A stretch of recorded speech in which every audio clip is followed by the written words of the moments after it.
Assalamualaikum warahmatullahi wabarakatuh. Perkenalkan, saya Fairuz Nabil Nasution Giovanni dengan NIM 192231128. Di sini saya akan presentasikan tentang laporan praktikum mata kuliah survei konsumsi pangan, analisis frekuensi konsumsi makanan dengan menggunakan metode estimated food record. Yang pertama yaitu latar belakang, di mana konsumsi pangan dengan food record penting untuk mengetahui kualitas dan kuantitas asupan gizi baik individu maupun kelompok. Food record menggunakan pencatatan konsumsi pangan secara langsung oleh responden saat atau sesudah makan. Dirasa lebih akurat daripada metode food recall. Kemudian memberikan data yang lebih detail terkait jenis makanan, porsi, waktu, cara pengolahan, kemudian dianalisis energi, dan juga zat gizinya yang akan dibandingkan dengan AKG. Namun, di balik semua terdapat tantangan di mana beban pencatatan perubahan pola makan terasa karena pengamatan juga beresiko tak adanya underreporting, terutama makanan ringan. Selanjutnya yaitu rumusan masalah. Yang pertama, bagaimana prinsip dan penerapan metode food record pada survei konsumsi pangan individu maupun kelompok. Yang kedua, bagaimana hasil pencatatan kandungan gizi responden jika dianalisis menggunakan metode food record. Yang ketiga, bagaimana perbandingan hasil konsumsi pangan dengan angka kecukupan gizi di Indonesia. Dan yang keempat, apa kelebihan dan kekurangan dari metode food record dalam penilaian konsumsi pangan. Untuk tujuannya sendiri, yang pertama menjelaskan prinsip dasar dan memahami cara penerapan metode food record dalam survei konsumsi pangan, baik pada tingkat individu maupun kelompok. Yang kedua, menganalisis hasil pencatatan konsumsi pangan responden untuk mengetahui kandungan energi dan zat gizi yang diperoleh menggunakan metode food record. Dan yang ketiga, membandingkan hasil konsumsi pangan responden dengan AKG. Kemudian yang keempat, mengidentifikasi kelebihan serta kekurangan dari metode food record.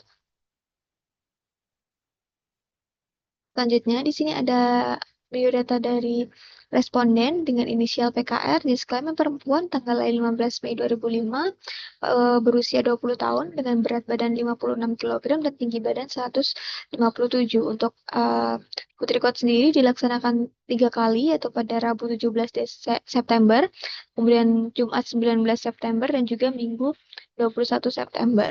Untuk interviewernya saya sendiri, yaitu Fairuz Nabil. Nah, berikut adalah hasil food record dari responden dari hari pertama, yaitu hari Rabu, di mana responden mengonsumsi air mineral, ayam goreng, dan juga telur rebus. Selanjutnya untuk hari kedua, responden mengonsumsi air mineral, tempe goreng, tahu goreng, kemudian juga untuk malamnya mengonsumsi ubi jelembu. Kemudian pada hari ketiga, air mineral, ayam Kentucky, dan juga telur ceplok untuk lauk di malam hari. Selanjutnya, berikut adalah analisis kandungan gizinya, di mana untuk rata-rata 3 hari didapatkan untuk energinya yaitu 745, kemudian protein 35,1, selanjutnya untuk lemak 29,2, karbohidrat 84, kemudian serat 2, untuk zinc 2,9, zat besi 8,6, selanjutnya untuk vitamin A 155,9, untuk vitamin C 14,8, kalsium 241,7, dan terakhir natrium yaitu 447,6 mg. Nah, selanjutnya di sini untuk energi dikatakan untuk energi perempuan masih dikatakan rendah, kemudian untuk protein di mana harusnya 50-60 gram. Namun di sini hanya 35,1. Selanjutnya untuk lemak di sini 29,2 gram yang termasuk normal, berperan sebagai sumber energi cadangan dan membantu penyerapan vitamin. Kemudian karbohidrat termasuk rendah, untuk serat di sini juga masih di bawah dari rekomendasi. Untuk mikronutrien di sini juga masih rata-rata di bawah dari rekomendasi. Kesimpulannya, pola makan sangat rendah energi, protein, serat, dan juga mikronutrien dan didominasi oleh karbohidrat sederhana. Selanjutnya di sini adalah perhitungan IMT responden dan juga BMR. Berdasarkan perhitungan dengan rumus Hendrix Benedict, responden dengan tinggi badan 157 dan berat 56 kg dengan usia 20 tahun memiliki basal metabolic rate atau BMR sebesar 1381,2 kilokalori per hari. Nah, nilai BMR ini menggambarkan jumlah energi minimum yang dibutuhkan tubuh untuk menjalankan fungsi fisiologis secara dasar. Selanjutnya yaitu perhitungan physical activity energy responden, di mana hasil perhitungan ini menunjukkan bahwa kebutuhan energi responden tidak hanya ditentukan oleh BMR dan Specific Dynamic Action atau SDA, tapi juga dipengaruhi oleh aktivitas fisik sehari-hari. Nah, dengan menggunakan faktor aktivitas sebesar 1,55 yang mewakili kategori aktivitas sedang, total kebutuhan energi responden dihitung sebesar 2.354,9 kilokalori per hari. Nah, angka ini berasal dari penjumlahan BMR sebesar 1.381,2 kilokalori dan SGA sebesar 138,12 kilokalori yang kemudian dikalikan dengan faktor aktivitas. Selanjutnya di sini ada pemenuhan asupan energi responden untuk energi. Menurut persen WNPG, di sini dikatakan defisit berat karena untuk cut off dari defisit berat yaitu di bawah 70%. Selanjutnya untuk perhitungan analisis asupan zat gizi mikroresponden menggunakan Goldberg cut-off. Di sini dinilai underreporting, di mana untuk cut-off-nya sendiri berada di bawah kurang dari 1,1. Selanjutnya, di sini ada analisis asupan zat gizi mikroresponden individu.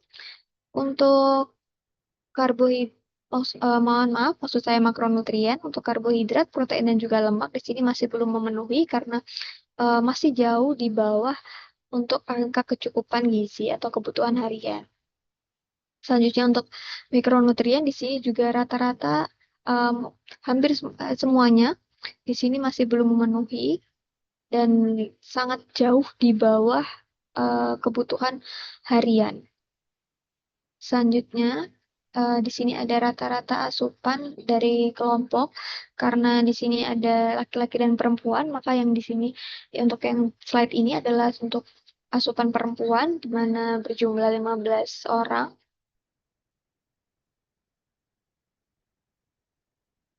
Nah, selanjutnya di sini adalah asupan untuk yang laki-laki. Untuk yang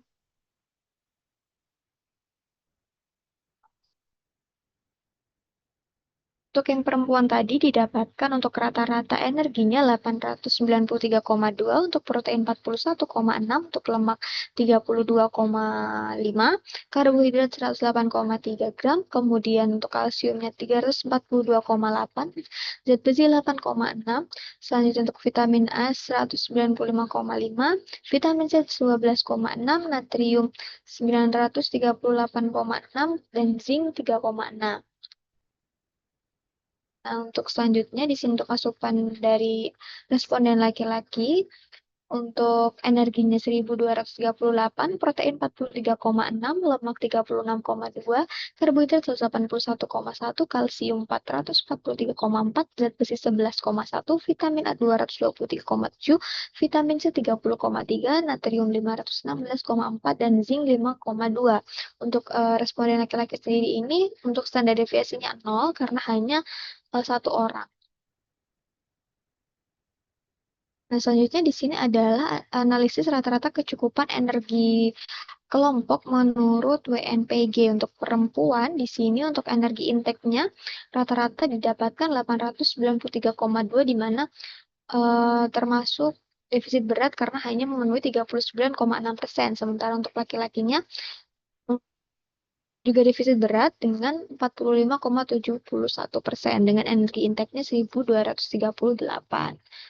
Nah, untuk klasifikasi menurut WNPG, di mana persentase kecukupan energi di bawah 70% tergolong ke dalam defisit berat. Berikut di sini adalah analisis kandungan gizi, baik mikronutrien maupun makronutrien untuk kelompok. Di sini juga ada penjelasan tentang rata-rata asupan dari perempuan dan juga laki-laki, di mana rata-rata di sini masih belum memenuhi kebutuhan harian, masih di bawah dari AKG. Namun untuk responden laki-laki di sini untuk protein, lemak, dan juga zinc di sini sudah cukup tinggi dan sudah memenuhi dari AKG itu sendiri. Selanjutnya di sini adalah saya akan membahas tentang kelebihan dan juga kekurangan daripada food record. Untuk kelebihan sendiri, yang pertama pencatatan dilakukan langsung saat atau setelah makan, jadi mengurangi recall yang bias. Kemudian yang kedua memberikan informasi yang detail mengenai jenis makanan porsi dan juga cara pengolahan. Kemudian yang ketiga memudahkan perhitungan asupan makro dan mikronutrien. Kemudian yang keempat memberikan gambaran realistis pola makan sehari-hari. Dan yang kelima cocok untuk penelitian yang membuktikan data informasi pangan individual dengan secara rinci. Untuk kekurangannya sendiri, di sini membutuhkan konsistensi tinggi dari responden dan juga bisa membuat responden merasa terbebani, rentan terhadap reaktivitas di mana responden mungkin mengubah pola makannya karena mengetahui bahwa uh, awal pola makannya tersebut sedang dicatat, kemudian estimasi porsi bisa salah jika responden tidak terbiasa menafsir ukuran dari makanan tersebut, kemudian waktu dan biaya analisis relatif tinggi karena tiap catatan harus diproses secara rinci. Kemudian yang kelima itu potensi data kurang akurat jika responden jenuh atau lupa mencatat.